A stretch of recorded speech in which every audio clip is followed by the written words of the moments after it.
Flat Earth Clues, Part 2, The Byrd Wall. This is part of a series of clues that can help you get your head around both the design of the flat Earth system we live in and who has been involved in the deception to hide it from you. This clue revolves around one of the most remarkable men you may have never heard of, Richard E. Byrd, and his relationship with Antarctica and the secretive missions he carried out there until his dying day. Some of you have followed the legend of Richard Byrd through the hollow Earth theory. We aren't going to be covering any hollow Earth in this video, but instead focus on the man and his involvement with the South Pole. The Reader's Digest version of Richard Byrd is as follows. Born in 1888, he became an American naval officer who specialized in feats of exploration. He was a pioneering American aviator, Medal of Honor winner, polar explorer, aircraft navigator, expedition leader in the worst environments in the world, and the youngest admiral in the history of the Navy. In addition, his list of awards takes up several pages in Wikipedia, including 3 ticker tape parades in his honor. In short, he was Indiana Jones on steroids. Some people will say that Roy Chapman Andrews was the real Indiana Jones, and you might be right. But Richard Byrd beat Indy 6 days a week and twice on Sunday. I mention all his accolades to paint a picture of credibility and trust. The governments of the United States and the world trusted his judgment and leadership, and took advantage of every chance they had to put him in charge of special missions. The first large-scale mission was an expedition to Antarctica in 1928. This was noteworthy because even though he had just flown over the North Pole in 1926, all expeditions from 1928 on were focused on the South. The expedition lasted 2 years, and during it, at the age of 41, he was promoted to admiral. His second Antarctic expedition ran from 1933 to 1935, and his third from 39 to 40. While in Antarctica, he was also an advisor for other countries who had their own expeditions, including England, France, Germany, and building off previous countries' expeditions from Belgium, Japan, and Sweden. He then helped lead U.S. Navy fleet operations in World War II, was present during the Japanese surrender in 1945, but then something strange happened. He went back to Antarctica. Now, some of you aren't surprised because he'd been there since 1928, and I agree with you. It's the how that's interesting here. His fourth trip to Antarctica wasn't an expedition. It was a military operation called Operation High Jump. Commanding an entire aircraft carrier group that included 13 support ships, Admiral Byrd led 4,700 men to the South Pole, for reasons that are still shrouded to this day. Some say they were chasing the remaining Nazi fleet, even though Germany had surrendered a full year earlier. Others say there was a Nazi base established in Antarctica during the war, when Admiral Byrd was absent. None of these theories are important for this video. What we do know is that the U.S. had sent an excessively large military force to the ice, all under the guise of peaceful intentions.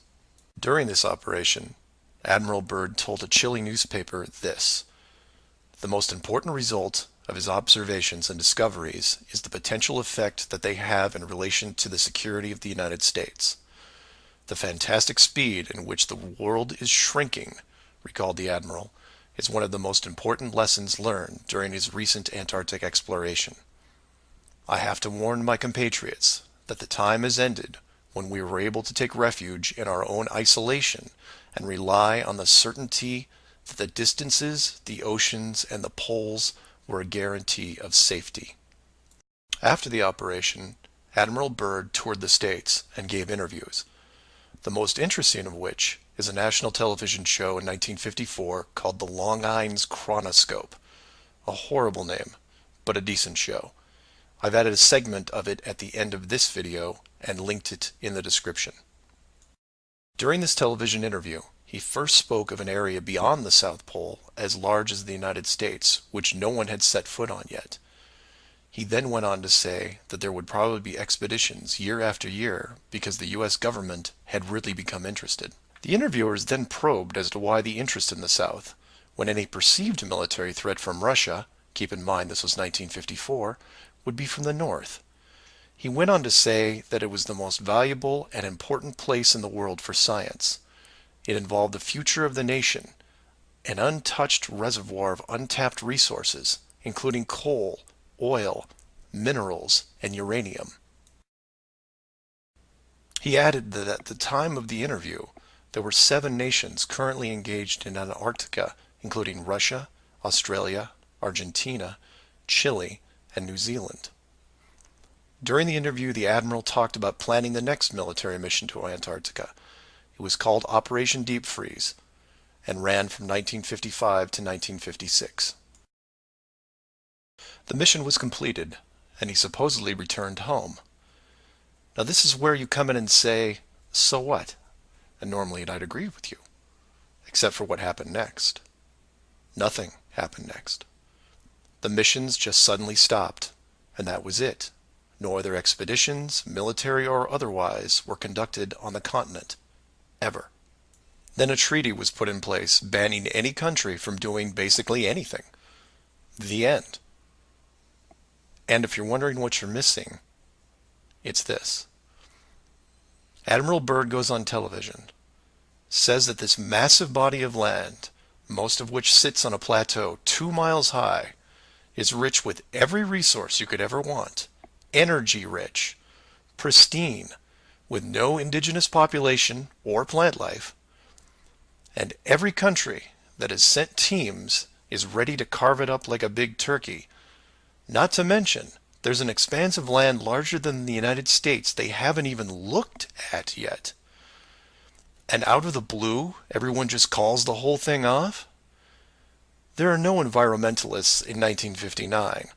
This is land of diner food and 20-cent gas. I'm calling total BS on this one. The dollar value of the initial resources find would have fueled armies of greedy companies. So what happened? They found the edge, that's what. And the last thing they were going to do was let unsupervised companies near it, regardless of the money. Even if it was hundreds of miles away, you couldn't allow resource corporations even into a safe area, and then years down the road as they expanded, tell them, oh, sorry, you can't go beyond this point. When the companies would ask why, what would you tell them? And now the interior of Antarctica is off limits, with no revisions until the year 2041. You can take tours of the outer islands, but there is a hidden line enforced by the military that you will not be able to cross, because the interior is actually the exterior edge. It's there, it's hidden, and it's protected. The Earth you live on is flat. So do some of your own research and ask questions. Please feel free to email me at msargent23@comcast.net or 303-494-6631. Our very distinguished guest for this evening is Admiral Richard E. Byrd. The North Pole used to be a no man's land, but these are the days when, by buying a ticket on a commercial airliner, you can fly across the North Pole and drink a cocktail at the same time. You know, only 70 or more years ago, about 35 years ago, our guest tonight found out whether there was any land north of the North American continent.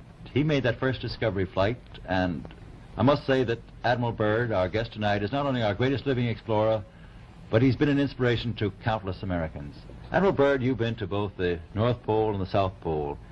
Is there any unexplored land left on this Earth that might appeal to adventurous young Americans? Yes, there is. And not up around the North Pole, because it's getting crowded up there now, because they find out it's really usable, not only to live in, but militarily. But strangely enough, there's left in the world today an area as big as the United States that's never been seen by a human being. And that's beyond the pole on the other side of the South Pole from Middle America. And I think it's quite astonishing that there should be an area as big as that unexplored. This is a tremendous So challenge. there's a lot of adventure left down at the bottom of the world. Admiral, an expedition to which I believe you're the advisor is now en route. What is that expedition doing? Well, that's the icebreaker Atka. and it's a reconnaissance expedition, is going down to the South Pole area to make certain observations and to look for some bases. They will be back in April, and they will report back, and upon the information we get from that undertaking, we will base the bigger expedition that's to follow. Is that very definitely planned, or is that... That is being planned right now. So I'm willing to say to you that there will be a number of expeditions that will follow, I think, year after year, at the bottom of the world, because the government has really become interested. Well, Admiral Byrd, I can understand, I think everybody can, the interest in the North Pole because it's so near our greatest challenger, Soviet Russia. But why this interest in the bottom of the world? Nobody living down there, is there? No, it's pretty cold. There's only one permanent resident, that's the emperor penguin. The little ones live further north. I tell you one reason they're interested. It's by far the most valuable, important place left in the world for science. That's why the scientific groups all over the nation are really interested. But more important than that, it has to do with the future of the nation, those to come after us, or even during your lifetime, because it happens to be an untouched reservoir of natural resources. And you know, as the world shrinks with an ever-increasing acceleration, far-flung places once useless, like we thought the North Pole was, and no man's land, become very useful. The bottom of the world will be important, not only to us, but to our allies. I was going to ask you, does it have military importance? It has some, and as the world shrinks, it will continue to shrink with an ever-increasing acceleration, thus bringing these places closer. And in the future, I can see a time when it will be very, very important strategically.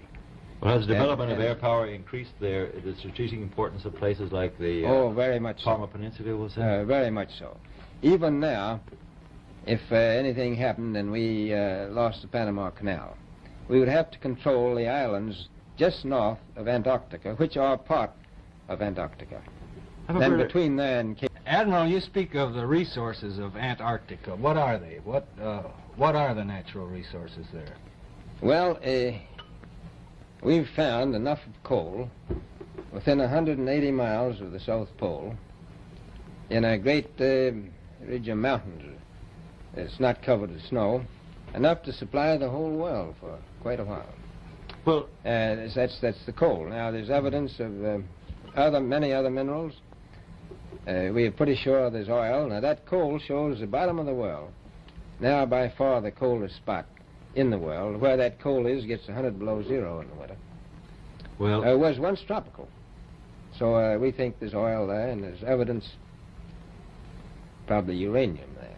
is it any secret, is there uranium there? That would be the only thing that would be practical to actually go after, I suppose. Everything else would be economically unfeasible, wouldn't it? Well, as we recklessly expend our resources, the time will come when we'll have to go after that stuff down there. Well, you know, I avoided what you said about uranium. I'm not sure about that. I don't want to have the world fight over the Antarctic. And Robert, is there a competition among other nations to try to get information about Antarctica and possibly to secure some of these resources? Well, yes. There are now 7 nations very much interested. Russia is interested tremendously. That I'm sure of. Australia has an expedition down there. The Argentine, the Chile, New Zealand, Britain, and so on. Now, you can understand those people down there being interested because they live down there, the New Zealanders, the Argentinians, the Chileans, and Australians. And so we don't do much about claiming anything. Admiral, you make this sound a little crowded. Are there that many expeditions now there or en route there?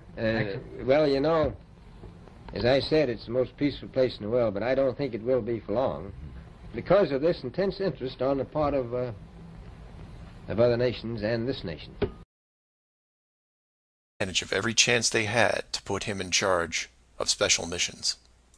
The first large-scale mission was an expedition to Antarctica in 1928. This was noteworthy because even though he had just flown over the North Pole in 1926, all expeditions from 1928 on were focused on the South. The expedition lasted 2 years, and during it, at the age of 41, he was promoted to admiral. His second Antarctic expedition ran from 1933 to 1935. His list of awards takes up several pages in Wikipedia, including 3 ticker tape parades in his honor. In short, he was Indiana Jones on steroids. Some people will say that Roy Chapman Andrews was the real Indiana Jones. And you might be right. But Richard Byrd beat Indy 6 days a week and twice on Sunday.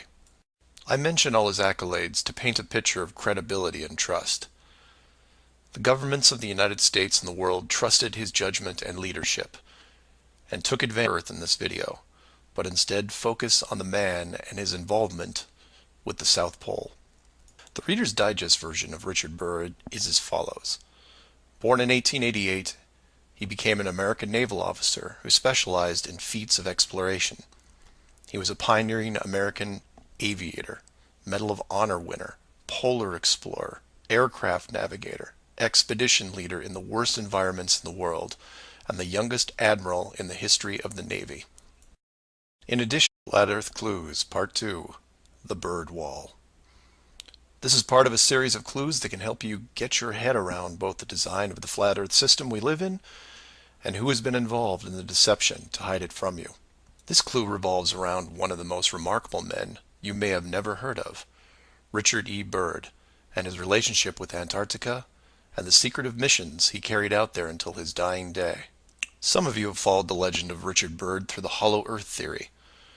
We aren't going to be covering any hollow earth, and his third from 39 to 40. While in Antarctica, he was also an advisor for other countries who had their own expeditions, including England, France, Germany, and building off previous countries' expeditions from Belgium, Japan, and Sweden. He then helped lead U.S. Navy fleet operations in World War II, was present during the Japanese surrender in 1945, but then something strange happened. He went back to Antarctica,